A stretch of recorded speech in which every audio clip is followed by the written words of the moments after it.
Hi అండి, నమస్తే. Welcome to my channel all rounder Bhargavi. నేను ఈ వీడియోలో మామ్ అండ్ మీ డ్రెస్ ఒకటి ఆల్రెడీ స్టిచ్ చేశాను. ఇప్పుడు ఇంకొకటి స్టిచ్ చేస్తున్నాను అనమాట. ఇదిగోండి, ఇక్కడ ఒకటి ఉంది కదా, ఇది ఇంకొకటి అనమాట. క్లాత్ వన్ శారీ ఫ్లిప్కార్ట్లో తీసుకున్న శారీని ఇద్దరికి స్టిచ్ చేస్తున్నాను అనమాట. నేను ఇది ఒకరికి కట్ చేశాను, ఇప్పుడు ఫోల్డ్ చేసింది ఇంకొకటి కట్ చేయబోతున్నాను అనమాట. ఇది దీని మీద లైనింగ్ పెట్టేశాను. నేను కొలత తీసుకున్నది ఒకటేనండి, ఒకటే కొలత ప్రకారం కట్ చేశాను. దాని ఆధారంగా నేను లైనింగ్ కట్ చేశాను. ఆ లైనింగ్ ఆధారంగా ఇప్పుడు ఇంకో మెయిన్ ఫ్యాబ్రిక్ కట్ చేస్తున్నాను అనమాట. మీకు నా ఇంతకుముందు వీడియో చూస్తే అర్థమవుతుంది అనమాట. ఇక్కడ నేను ఫ్రాక్ నడుము దగ్గర నుంచి ఈ విధంగా అంబ్రెల్లా ఫ్రాక్ కట్ చేస్తాను అనమాట. ఇది లైనింగ్ ఆధారంగా కట్ చేస్తాను. ఇక్కడ నేను కొలత కావాలంటే పొడవు 35 ఇంచెస్ పెట్టానండి. ఆ కోణం దగ్గర నుంచి కిందకి 10 ఇంచెస్ పొడవు పెట్టి, ఆ 10 ఇంచెస్ దగ్గర నుంచి 35 ఇంచెస్ పొడవు పెట్టి కట్ చేస్తాను అనమాట. మీకు డీటెయిల్డ్గా ఇంతకు ముందు వీడియో చూస్తే అర్థమవుతుంది అనమాట. ఇదిగోండి 2 పీసెస్. నేను రెండు ఒకే వీడియోలో పెడితే టైము చాలా 40 మినిట్స్ 60 మినిట్స్ వరకు కూడా వస్తుందండి. సో అందుకని 2 వీడియోస్ కింద కట్ చేసి పెట్టాను అనమాట. ఈ లైనింగ్ కట్ చేయగా చుట్టూతో ఉన్న క్లాత్లతో బాడీ అండ్ హ్యాండ్స్ కట్ చేశానండి. అంటే మొత్తం 5 మీటర్స్ క్లాత్ తీసుకున్నాను అనమాట లైనింగ్. సో ఒకవైపు క్లాత్తో ఒక బాడీ కట్ చేశాను. ఇప్పుడు ఇంకొక వైపు క్లాత్తో ఇంకొక బాడీ కట్ చేస్తున్నాను. ఇక్కడ షోల్డర్ విడ్త్ వచ్చి 5.5 inches, neck width 2.5 inches mark చేస్తున్నాను అనమాట. ఇక్కడ పొడవు, దీని పొడవు 15 ఇంచెస్ ఉందండి. ఇక్కడ నెక్ డౌను 5 ఇంచెస్ మార్క్ చేస్తున్నాను. ఇంకా కిందకి బ్యాక్ నెక్ కానీ డీప్ పెట్టుకుంటే 6 ఇంచెస్ 7 ఇంచెస్ అలా పెట్టుకోవచ్చు. అంటే ఇది పాపకి కట్ చేస్తాను అనమాట, అందుకని కొంచెం పైకే కట్ చేస్తాను. ఆర్మ్ హోల్ డౌన్ 6 ఇంచెస్ పెట్టానండి. ఇక్కడ చెస్ట్ లూజ్ వచ్చి 9 ఇంచెస్ పెట్టాను. ఇంకొక 2 ఇంచెస్ ఎక్స్ట్రా పెట్టాను అనమాట. ఈ క్రాస్ ముక్కలో కరెక్ట్గా బాడీకి సరిపోయిందండి. అంటే మీరు ఫస్ట్ చూసారు కదా, మొత్తం చుట్టూతో 4 పక్కల 4 పీసెస్ వచ్చినాయి. ఆ 4 పీసెస్లో ఎక్కువగా ఉన్న క్లాత్ వైపేమో బాడీస్ కట్ చేశాను, తక్కువగా ఉన్న వైపేమో హ్యాండ్స్ కట్ చేశాను అనమాట. ఇప్పుడు ఆర్మ్ హోల్ అవన్నీ కట్ చేసేసుకోవటమే. నేను వెస్ట్ దగ్గర, చెస్ట్ దగ్గర నుంచి వెస్ట్ దగ్గర వరకు స్ట్రైట్ లైన్ గీసేసాను. ఎందుకంటే కింద వైపు మనం ఎలాగూ ఫ్రంట్ బ్యాక్ డార్స్ వేస్తాం కదా, సరిపోద్ది అనమాట. ఫ్రంట్ నెక్ బ్యాక్ నెక్ కూడా డ్రా చేసేసాను. మీరు ఫ్రంట్ బ్యాక్ ఓన్లీ రౌండ్ ఉంటే గీసుకోవచ్చు, లేకపోతే నేను మోడల్ అయితే పెట్టుకోవచ్చు. నేనైతే కొంచెం వాటర్ డ్రాప్ కింద కట్ చేసి పెట్టాను అనమాట. ఇది బాడీ కాబట్టి, ఫ్రాక్ బాడీ కాబట్టి ఇక్కడ 1 ఇంచ్ పైకి ఈ విధంగా క్రాస్ తీసుకోవాలన్నమాట. అప్పుడే మీకు నడుం దగ్గర కిందకి పడిపోకుండా నీట్గా ఉంటుంది అనమాట, స్ట్రైట్గాను. ఈ విధంగా మొత్తం గీసిన దాని ప్రకారం కట్ చేసేసుకోవటమే. ఇది ఫ్రంట్ బ్యాక్ సేమ్ అండి, ఎందుకంటే పాపకే కదా. మామ్కి అయితే, అంటే పెద్దవాళ్ళకైతే ప్రిన్స్ కట్ లాంటిది పెట్టుకోవచ్చు. ఇక్కడ నేను నా డ్రెస్కి అయితే ప్రిన్స్ కట్ పెట్టాను. దీనికి మటుకు ఫ్రంట్ బ్యాక్ మామూలుగా పెట్టేశాను అనమాట. ఇలా మొత్తము కూడా గీసిన దాని ప్రకారం కట్ చేసేయడమే. నేను బాడీ కటింగ్ క్లియర్గా చూపిస్తున్నానండి. కింద ఫ్రాక్, అంబ్రెల్లా ఫ్రాక్ కటింగ్ వచ్చేసేసి నేను ఇలా కట్ చేశానని మాత్రమే చెప్పాను, ఫుల్ కటింగ్ ఏమీ చూపించలేదు. మీకు ఫుల్ కటింగ్ కావాలంటే ఇంతకు ముందు వీడియో చూడండి, డిస్క్రిప్షన్లో లింక్ ఇస్తాను. ఇక్కడ ఫ్రంట్ నెక్ మాత్రమే, ఒక నెక్ మాత్రమే కట్ చేశాను. ఇక్కడ ఒక ఫోల్డింగ్ క్లాత్ ఉంది, ఇంకొకటి అంటే కటింగ్ పీసెస్ ఉన్నాయి. దాన్ని 2 అటాచ్ చేసుకోవాలన్నమాట మనం నెక్ కట్ చేసేటప్పుడు, నెక్ జాయింట్ చేసేటప్పుడు. ఇప్పుడు నేను ఇది బ్లౌజ్ పీస్ అనమాట. బ్లౌజ్ పీస్కి ఈ బాడీ అనేది పెడుతున్నాను అనమాట. సో లుక్ అయితే చాలా బాగా వచ్చిందండి ఫినిషింగ్. ఇలాగా ఫస్ట్ దీని ప్రకారము మొత్తము ఇది 4 లేయర్స్ వేసి కట్ చేసేస్తున్నాను సేమ్ టైము. ఇక్కడ మీకు అబ్జర్వ్ చేస్తే అర్థమవుతుంది, 2 పీసెస్ కింద కట్ చేయట్లేదు, 4 లేయర్స్ ఒకే విధంగా ఒకేసారి కట్ చేసేస్తున్నాను అనమాట. ఇప్పుడు బాడీ ఎలా కట్ చేసామో అలానే ఈ పార్ట్ కూడా వేసుకొని బ్లౌజ్ పీస్, ఇదిగోండి నేను ఫోల్డింగ్ కట్ చేస్తున్నాను, అర్థమయ్యే ఉంటుంది. 4 పీసులు అంటే బ్లౌజ్ పీసు 4 మడతలు వేసి కట్ చేసేసాను అనమాట. ఇక్కడ నేను జస్ట్ హ్యాండ్స్ కట్ చేస్తానండి. ఇలా ఉన్నదాన్ని ఇక్కడ ఈ క్లాత్ కట్ చేశాను అంతే. ఇది హ్యాండ్ కింద సరిపోయింది కొలత కూడాను. నేను ఇంకేమి కట్ చేయలేదు హ్యాండ్కి. ఇప్పుడు ఈ మిగిలిన క్లాత్తో అంటే బాడీ కట్ చేయగా ఫ్రాక్ కట్ చేయగా మిగిలిన పార్ట్తో నేను హ్యాండ్స్ కట్ చేస్తాను అనమాట. ఇక్కడ నేను రౌండ్ నెక్కి ఇలాగ వాటర్ డ్రాప్ అనేది పెట్టాను. ఇది నేను ఏ నెక్కకైనా బక్రం క్లాత్ అనేది ఇలా వేసుకుంటే నెక్ అనేది నీట్గా నిలుస్తుంది అనమాట. ఎందుకంటే ఇది సిల్క్ క్లాత్ కదండి, అలానే లైనింగ్ కూడా సిల్క్ క్లాతే కాబట్టి ఈ విధంగా కట్ చేసి దీని మీద పెట్టి ఇలా ఐరన్ చేసేసేయాలన్నమాట. సేమ్ ఇక్కడ ఈ డ్రాప్ కూడా కట్ చేసేస్తున్నాను. కట్ చేసేసాక దీని మీద ఈ క్లాత్ అనేది బక్రం పీస్ అనొచ్చు, లేకపోతే క్యాన్వాస్ అనొచ్చు అండి. ఇది దీని మీద ఇలా పెట్టి ఐరన్ చేస్తే కనుక అతుక్కుపోతుంది అనమాట. అలానే ఫ్రంట్ నెక్ కూడా నేను చిన్నగా ఈ బక్రం క్లాత్ కట్ చేసి ఐరన్ చేస్తాను అనమాట.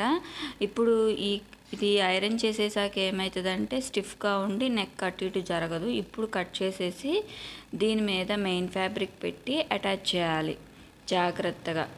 ఇది నేను ఇలాగా మెయిన్ ఫ్యాబ్రిక్ అడుగు వైపు పెట్టి ఇక్కడ నెక్ కనబడాలి కాబట్టి బక్రం వైపు నేను ఇలాగా అటాచ్ చేస్తాను అనమాట. జాగ్రత్తగా ఈ రౌండ్స్ దగ్గర తిప్పుకుంటూ ఈ విధంగా మొత్తము కూడా అటాచ్ చేసేసిన తర్వాత ఈ మెయిన్ ఫ్యాబ్రిక్ నెక్ ఉంటుంది కదండి, నెక్ కట్ చేయలేదు కదా మెయిన్ ఫ్యాబ్రిక్స్కి, ఇలా కట్ చేసుకున్న తర్వాత మళ్ళీ రివర్స్ తిప్పేసేసి అటాచ్ చేయాలన్నమాట. జాగ్రత్తగా అటాచ్ చేయాలి, ఎందుకంటే సిల్క్ క్లాత్ కాబట్టి అటు ఇటు జరిగిపోతూ ఉంటుంది రౌండ్స్ దగ్గర.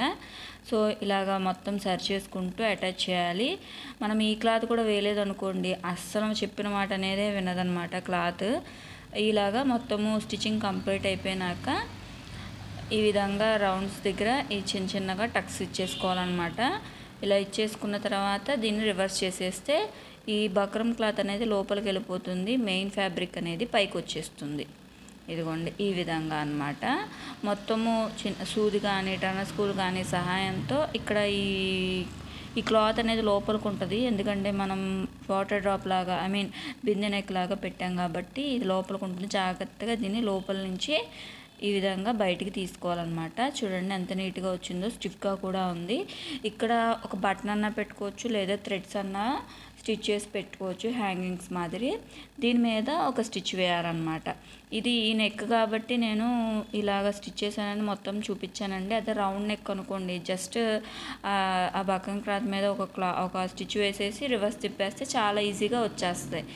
ఇది కొంచెం టఫ్ కాబట్టి, అంటే ఇది రౌండ్స్ దగ్గర తిరగడం కష్టం కాబట్టి నేను డీటెయిల్గా చూపిస్తున్నాను అనమాట.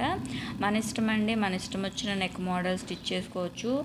కట్ చేసుకొని ఈ బక్రం క్లాత్ ఉంటే నీట్గా ఫినిషింగ్ వస్తుంది అన్నమాట, ఏ నెక్ అయినా సరేను. ఇలా మొత్తం దీని మీద జాగ్రత్తగా ఒక స్టిచ్ వేసుకోవాలి. సో ఒక పార్ట్ కంప్లీట్ అయిపోయింది. ఇలాగ మొత్తము ఈ రౌండ్స్ దగ్గర అటు ఇటు క్లాత్ వెళ్ళిపోతుంటుంది. అది జాగ్రత్తగా ఇలాగ సర్చ్ చేసుకుంటూ స్టిచ్ చేయాలి. ఎందుకంటే మనం బక్రం మీద క్లాత్ మీద స్టిచ్ వేసాం కదా, అందుకని అనమాట. చూసారా ఫినిషింగ్ ఎంత బాగా వచ్చిందో. ఇప్పుడు చుట్టూ ఆర్మ్ హోలు కింద నడుం దగ్గర మొత్తము కూడా మెయిన్ ఫ్యాబ్రిక్ లైనింగ్ అటాచ్ చేసేసేయాలన్నమాట.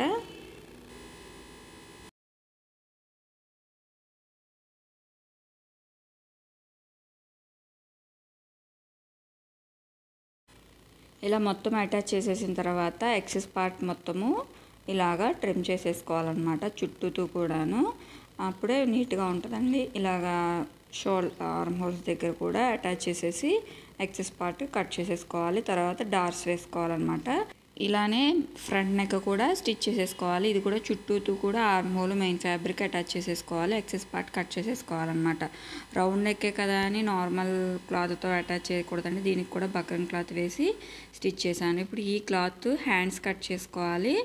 ఇలా మిగిలింది కదండి రౌండ్ కట్ చేయగాను హ్యాండ్స్ నేను ఎలా కట్ చేశానంటే కౌల్ హ్యాండ్స్ అంటారు కదా, కొంచెం మరీ లాంగ్ కాకుండా ఎల్బో వరకు కట్ చేశాను అనమాట. ఇప్పుడు వీటిని 4 లేయర్స్ కింద అంటే మధ్యకి ఫోల్డ్ చేసుకుంటే అసలే ఇది క్రాస్ పీస్ ఉంది కదా, ఇలా క్రాస్ పీస్ వస్తుంది అన్నమాట. ఈ విధంగా ఇలా వచ్చిన క్లాత్ని ఈ పైన ఉంది చూసారా ఈ క్లాత్, ఇక్కడి నుంచి ఇక్కడికి నాకు 15 ఇంచెస్ వచ్చిందండి. ఎందుకంటే కింద వైపు క్లాత్ ఎక్కువ లేదు, ఒక క్లాత్ పెద్దగా ఉంది, ఒక క్లాత్ చిన్నగా ఉంది. సో 15 ఇంచెస్కి మార్క్ చేసుకున్న పొడవు. ఇక్కడ 3.5 ఇంచెస్ విడ్త్ పెట్టాను అనమాట. అంటే అక్కడ ఆ క్లాత్ వరకు మనం కుచ్చు పెట్టుకుంటే బాగుంటుంది అనమాట.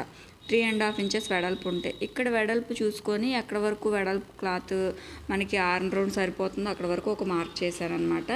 దానికన్నా ముందు ఫస్ట్ ఇక్కడ క్లాత్ ఎగుడు దిగుడు ఉందని కదా, దాన్ని సరి చేసేసుకుంటున్నాను. ఇది ఎల్ షేప్ స్కేల్ అండి, చిన్నది. ఇలా పెట్టుకుంటే ఇక్కడ మనం ఫోల్డింగ్ దగ్గర ఎగుడు దిగుడు రాకుండా ఉంటుంది అనమాట. ఫోల్డింగ్ దగ్గర ఇలా స్ట్రైట్ లైన్ పెట్టుకుంటే ఈ కింద వైపు ఎగుడు దిగుడు రాకుండా ఉంటుంది. కట్ చేసేసుకోవడం దీని ప్రకారము. సో ఇప్పుడు పై లేయర్ కూడా కట్ చేసేస్తున్నాను, ఎందుకంటే కింద లేయర్ కనిపించదు కదా పై లేయర్ ఉంటే, అందుకని పై లేయర్ సపరేట్ చేసేసి ఈ విధంగా కట్ చేశాను అనమాట. ఇప్పుడు మనం హ్యాండ్స్ కంప్లీట్గా కట్ చేసుకోవచ్చు నీట్గాను. ఇప్పుడు చూడండి, పొడవు మనకి ఎల్బో వరకు 9 ఇంచెస్, అసలైతే మొత్తం 15 ఇంచెస్ ఉంది. ఎల్బో వరకు 9 ఇంచెస్ వరకు పెట్టాను. ఇలా నార్మల్ హ్యాండ్ కటింగ్ కట్ చేసేసుకోవడం. ఇక్కడ నుంచి 3.5 ఇంచెస్, ఇది నార్మల్ హ్యాండ్ కటింగ్ అనమాట. ఇక్కడ నాకు 15 ఇంచెస్ ఉందండి arm whole round. So 7.5 inches వరకు ఒక మార్క్ పెట్టుకొని ఈ విధంగా హ్యాండ్ రౌండ్ గీసేసుకోవాలి. ఇప్పుడు అక్కడి నుంచి పైకి నేను ఇక్కడ క్లాత్ ఉంది కాబట్టి ఈ బుట్ట చేతులు అనేది పెడుతున్నాను. పైకి మార్క్ చేసుకున్నాం, ఆల్రెడీ 3.5 ఇంచెస్ మార్క్ చేసుకున్నాం కదా, అక్కడి నుంచి డౌన్ ఇలా గీసేసుకోవటమే. ఇక్కడ హ్యాండ్ రౌండ్ నేను 5.5 ఇంచెస్ పెట్టాను, 1.5 ఇంచ్ ఖర్చు పెట్టాను, 1.5 or 2 ఇంచెస్ అనమాట, మన ఇష్టము. ఇలాగా హ్యాండ్ కట్ చేసేసుకోవటమే, చాలా ఈజీ అండి ఈ హ్యాండ్. ఇక్కడ క్లాత్ ఉంది కాబట్టి నేను ఈ హ్యాండ్ కట్ చేశాను. ఇక్కడ నుంచి 7.5 ఇంచెస్ ఉండాలి కదా, అక్కడ వరకు మనకి బుట్ట ఎంతవరకు కావాలో అంతవరకు ఇలాగా చిన్న టక్స్ పెట్టేసుకోవాలి. ఇప్పుడు షోల్డర్స్ కూడా జాయింట్ చేసేసాను. షోల్డర్ జాయింట్ చేసేసిన తర్వాత ఇక్కడ షోల్డర్ మిడ్ పాయింట్ దగ్గర నుంచి ఈ హ్యాండ్ మిడ్ పాయింట్ దగ్గర నుంచి ఈ విధంగా పెట్టుకొని ఒకటి ఎదురు వైపు అంటే మిషన్ వైపు ఇలాగ కుచ్చు పెట్టాలన్నమాట. ఇలా మిషన్ వైపు కుచ్చు పెట్టి ఎంతవరకు ఇప్పుడు మనం టక్స్ పెట్టుకున్నాం కదా, చిన్నగా కుచ్చు ఎంతవరకు పెట్టుకోగలము అక్కడ వరకు కుచ్చు పెట్టుకోవాలన్నమాట. మనకి క్లాత్ కూడా చూసుకోవాలండి, ఆర్మ్ హోల్ రౌండ్ వరకు క్లాత్ సరిపోతుందో లేదో చూసుకొని ఏమైనా ఎక్సెస్ ఉంటే ఒక కుచ్చు 2 కుచ్చులు పెట్టుకోవాలి. లేదు అనుకుంటే ఇంకా అటాచ్ చేసేసుకోవడం. కుచ్చు పెట్టుకున్నంతసేపు పెట్టుకొని ఇదిగోండి ఇప్పుడు అటాచ్ చేసేస్తున్నాను. ఇప్పుడు ఒకవైపు అటాచ్ చేసేసిన తర్వాత ఇంకో వైపు అటాచ్ చేస్తే మీకు ఈజీగా ఉంటుంది అన్నమాట. ఇప్పుడు కుచ్చు అయిపోయింది, అటాచ్మెంట్ అయిపోయింది. ఇప్పుడు ఇటు సైడ్ నుంచి తిప్పకూడదు, ఇంకా ఇక్కడ కుచ్చు పెట్టుకోవాలి కదా, అందుకని చెప్పి నేను ఇక్కడ ఇటు సైడ్ నుంచి అటాచ్ చేసేస్తున్నాను అనమాట. అది ఈజీ అనమాట. మనకి క్లాత్ని బట్టి అటాచ్ చేసుకోవాలి కదండి కుచ్చు క్లాత్. ఇక్కడ ఎక్కడి నుంచి మనం ఎండ్ చేయాలో ఇక్కడ ఒక టక్ అనేది పెట్టుకున్నాం కదా, చిన్న కట్ చేసుకున్నాం కదా, దాని వరకు అటాచ్ చేసేసుకోవాలి. ఇలా దాని వరకు అటాచ్ చేసేసిన తర్వాత ఇంకా ఆ క్లాత్ మొత్తాన్ని ఇలా చిన్నగా కుచ్చు పెట్టేసుకోవాలి. కుచ్చు పెట్టుకొని ఇలాగా చేత్తో ఇలా పెట్టుకుంటే అవి కదలకుండా ఉంటాయి అన్నమాట. ఇంకా అటాచ్ చేసేసేయాలి స్టిచ్ దీని మీద ఇలాగ అటాచ్ చేసేసేయాలన్నమాట. అంతేను కుచ్చు పెట్టడము. ఇది సిల్కీ క్లాత్ వల్ల కుచ్చు చాలా బాగుందండి. ఈ విధంగా వచ్చిందనమాట. బ్లౌజ్ పార్ట్ వేసి హ్యాండ్స్కి మెయిన్ ఫ్యాబ్రిక్ వేసాం కదా, ఫ్రాక్ పార్ట్ లుక్ అయితే చాలా బాగుంది. ఓవరాల్ లుక్ ఇక్కడ హ్యాండ్స్ కింద వైపు ఫోల్డ్ చేసి స్టిచ్ చేసేసిన తర్వాత నేను మన ఇష్టం అండి, ట్రాన్స్పరెంట్గా ఉంటే ఉంచుకోవచ్చు, హ్యాండ్స్కి లైనింగ్ వేసుకుంటే వేసుకోవచ్చు. ఇక్కడ నాకు క్లాత్ జస్ట్ అలా కట్ చేసింది మిగిలింది ఉంది కాబట్టి నేను లైనింగ్ అనేది అటాచ్ చేస్తున్నాను.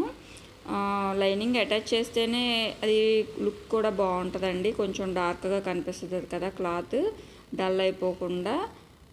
లేదు ట్రాన్స్పరెంట్గా ఉంచుకుంటాం ఇష్టం అనుకుంటే ట్రాన్స్పరెంట్గా కూడా ఉంచుకోవచ్చు.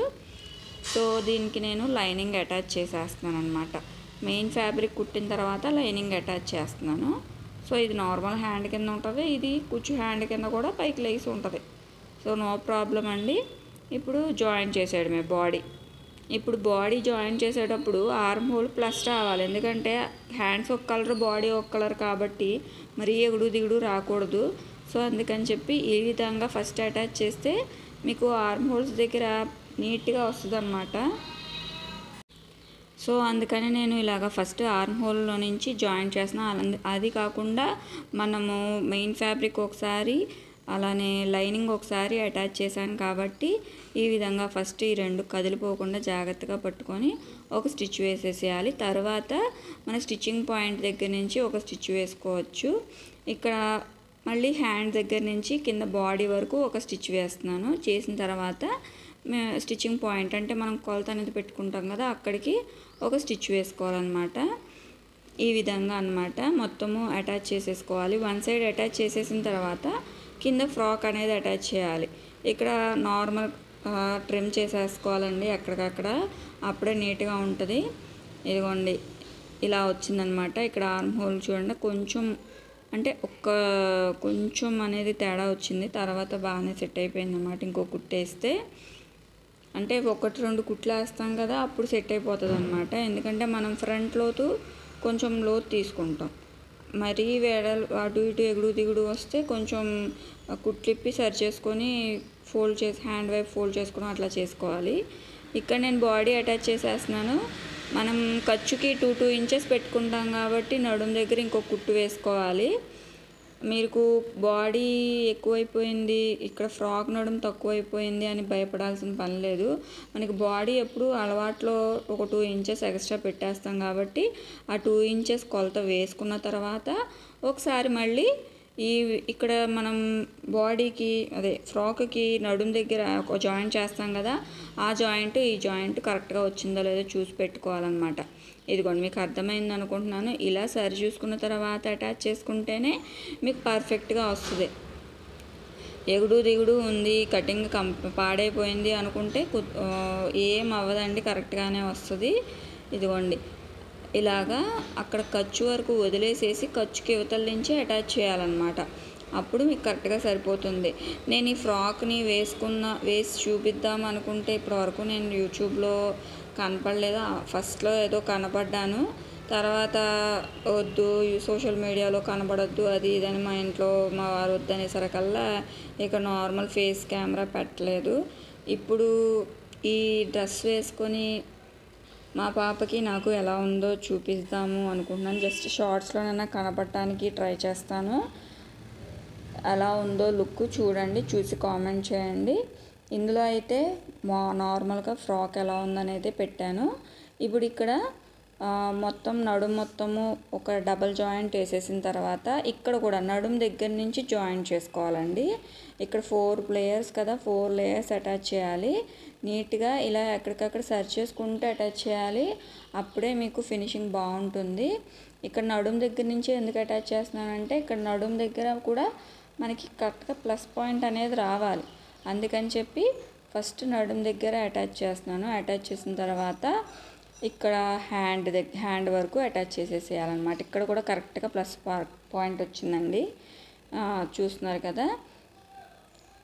సో ఇక్కడ హ్యాండ్స్ దగ్గర కూడా కరెక్ట్గానే వచ్చింది. ఒకవేళ మీకు ఎగుడు దిగుడు కనుక ఏమైనా వస్తే జస్ట్ ఇక్కడ ఫోల్డింగ్ చేసుకుంటే సరిపోతుంది, కానీ నాకు ఇక్కడ కరెక్ట్గానే వచ్చిందండి. హ్యాండ్ దగ్గర ఇలా అటాచ్ చేసిన తర్వాత ఎగుడు దిగుడు ఏమైనా వచ్చిందో చూడాలి. ఎక్కువ వస్తే కొంచెం కుట్లిప్పి అక్కడ ట్రిమ్ చేసుకొని అటాచ్ చేయాలి. తక్కువే కదండి, సరిపోయింది. ఆర్మ్ హోల్ మటుకు కరెక్ట్గా ప్లస్ వచ్చింది. ఇక్కడ నాకు 4 లేయర్స్ కరెక్ట్గా ఉన్నాయో లేదో చూసుకొని మొత్తం అటాచ్ చేయాలి. ఇక్కడ ఎక్సెస్ పార్ట్ ఉంది కాబట్టి ఇంకొకసారి పైనుంచి స్టిచ్చింగ్ పాయింట్ దగ్గర నుంచి ఒక కుట్టు అనేది వేసేసుకోవాలన్నమాట. ఈ కింద వరకు కూడాను మొత్తము కూడాను ఇక్కడ ఈ కుట్టుతో కరెక్ట్గా నడుము దగ్గర సరిపోతుందండి. ఫస్ట్ మనం ఎగుడు దిగుడు అనేది అంటే నడుము దగ్గర మనం ఒక 1 ఇంచ్ పైకి కట్ చేస్తాం కదా, సో ఇప్పుడు ఇంకొక స్టిచ్ వేస్తే కరెక్ట్గా సరిపోతుంది. సో ఎండింగ్ పార్ట్ వచ్చేసరికల్లా నాకు కరెక్ట్గా ఎగుడు దిగుడు అనేది రాకుండా సరిపోయిందనమాట. మీకు కనుక ఈ వీడియో అర్థమైతే ప్లీజ్ సబ్స్క్రైబ్ మై ఛానల్. అలానే ఈ ఫస్ట్ ఫ్రాక్ కూడా ఒకసారి లింక్ డిస్క్రిప్షన్లో ఇస్తాను, ఒకసారి చూడండి. లుక్ ఎంత బాగుందో కదా. మీకు కనుక నచ్చితే please subscribe my channel. Thank you.